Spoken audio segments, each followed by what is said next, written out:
श्री शिवाय नमस्तुभ्यम। आप सभी को मेरा नमस्कार।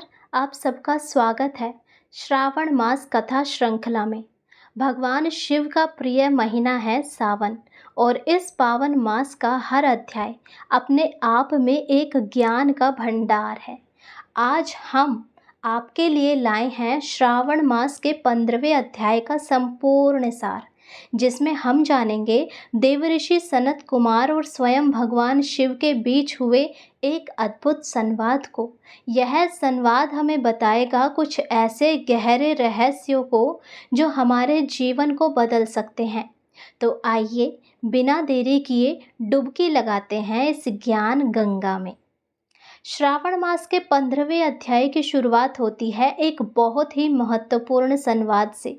देवऋषि सनत कुमार, जो स्वयं ब्रह्मा के मानस पुत्र और महान ज्ञानी हैं, भगवान शिव के पास जाते हैं।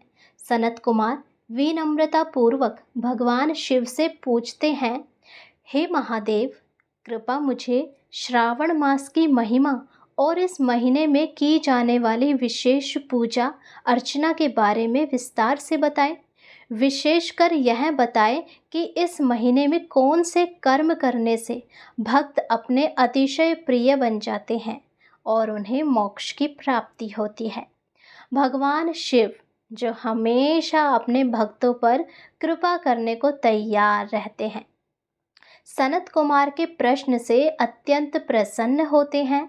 वे मुस्कुराते हैं और कहने लगते हैं, हे सनत कुमार, तुमने बहुत ही उत्तम प्रश्न पूछा है जो संपूर्ण मानव जाति के लिए कल्याण है। श्रावण मास मुझे अत्यंत प्रिय है और इस महीने में जो भक्त मेरी सच्ची निष्ठा से पूजा करता है, उन्हें मैं कभी निराश नहीं करता। भगवान शिव आगे बताते हैं कि इस अध्याय में कई महत्वपूर्ण बातें बताई गई है जो श्रावण मास में भक्ति के मार्ग प्रशस्त करती है। सुपोदन षष्ठी व्रत। इस अध्याय में श्रावण मास के शुक्ल पक्ष की षष्ठी तिथि को किए जाने वाले सुपोदन नामक शुभ व्रत का विशेष वर्णन है। भगवान शिव बताते हैं कि यह व्रत महामृत्यु का भी नाश करने वाला है। पार्थिव शिवलिंग पूजा। इस अध्याय में भी पार्थिव शिवलिंग की पूजा का महत्व बताया गया है कि भगवान शिव कहते हैं, जो भक्त श्रावण मास में स्वयं मिट्टी का शिवलिंग बनाकर उसकी निष्ठापूर्वक पूजा करता है, उसे सभी पापों से मुक्ति मिलती है और वह शिवलोक को प्राप्त होता है। बेलपत्र और रुद्र अभिषेक। हालांकि इस अध्याय में मुख्य रूप से सुपोदन व्रत पर जोर दिया गया है, फिर भी बेलपत्र अर्पित करने और रुद्र अभिषेक करने के सामान्य महत्व को दोहराया गया है। और दान और परोपकार। भगवान शिव हमेशा दान और दूसरों की सेवा को महत्व देते हैं। इस अध्याय में भी अप्रत्यक्ष रूप से यह संदेश मिलता है कि सच्ची भक्ति केवल पूजा पाठ तक सीमित नहीं, बल्कि इसमें दूसरों के प्रति दया और परोपकार की भावना भी शामिल है। अब सुनिए इस अध्याय से जुड़ी कथा। बहुत समय पहले की बात है। एक नगर में एक ब्राह्मण परिवार रहता था। उस परिवार की एक कन्या थी, जिसकी माता की मृत्यु कम उम्र में ही हो गई थी। एक बार उस कन्या का विवाह हुआ, लेकिन दुर्भाग्यवश उसके पति की अल्प आयु में ही मृत्यु हो गई। कन्या और उसके पिता बहुत दुखी हुए। उस समय भगवान शिव और माता पार्वती नंदी पर विराजमान होकर पृथ्वी पर भ्रमण कर रहे थे। उन्होंने उस कन्या को उसके मृत पति के पास बैठे रोते हुए देखा। कन्या नंदी पर विराजमान देवों को देखकर उन्हें पहचानती नहीं थी। फिर भी उसके मन में एक श्रद्धा का भाव जागा और उसने दंडवत होकर उन्हें प्रणाम किया। भगवान शिव और माता पार्वती उस कन्या की श्रद्धा और दुख से प्रसन्न हो गए। उन्होंने कन्या के बाल भाव से प्रसन्न होकर उससे कहा, हे पुत्री, तुम्हारी माता ने श्रावण मास के शुक्ल पक्ष की षष्ठी तिथि को सुपोदन नामक व्रत किया था उस व्रत के पुण्य से तुम्हारे पति को जीवन दान मिल सकता है। तुम उस व्रत का फल संकल्प करके अपने पति को प्रदान करो। अब कन्या ने वैसा ही किया।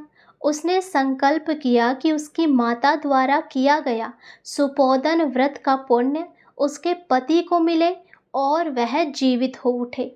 और देखते ही देखते उसी क्षण मृतक पति जीवित हो उठा।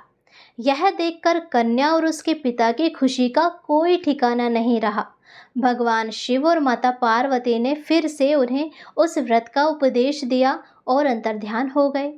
इस कथा से हमें यह शिक्षा मिलती है कि सुपोदन षष्ठी व्रत में कितनी शक्ति है और कैसे सच्ची श्रद्धा तथा पुण्य कर्मों से असंभव को भी संभव बनाया जा सकता है। यह दर्शाता है कि भगवान शिव अपने भक्तों की पुकार सुनकर किस तरह चमत्कार करते हैं। श्रावण मास का ये 15वां अध्याय हमें भगवान शिव की अपार महिमा और उनकी कृपा को प्राप्त करने के सरल और शक्तिशाली तरीकों से अवगत कराता है। यह अध्याय हमें सिखाता है कि सच्ची भक्ति, सादगी और निस्वार्थ सेवा से हम महादेव को प्रसन्न कर सकते हैं और अपने जीवन को धन्य बना सकते हैं, विशेषकर सुपोदन षष्ठी व्रत के माध्यम से, क्योंकि ये व्रत बहुत ही दुर्लभ व्रत है। यदि इस व्रत को किया जाए तो बड़ी से बड़ी मृत्यु का संकट टल जाता है और इस व्रत में पूरी श्रद्धा और विधि विधान से शिव जी का पूजन करना चाहिए और उन्हें सुपोदन का नैवेद्य भोग अर्पित करना चाहिए। यह नैवेद्य विशेष रूप से आम के पत्तों और विभिन्न पवित्र पदार्थों से बनाया जाता है। तो आप हमें कमेंट बॉक्स में ये ज़रूर बताएं कि आपको ये कथा कैसी लगी और श्रावण मास महात्म्य की बाकी भी कथाएं हमारे चैनल पर अपलोडेड हैं। आप वे सभी कथाएं सुनें और भगवान शिव और माता पार्वती की असीम कृपा प्राप्त करें। हर हर महादेव, जय शिव शंभू।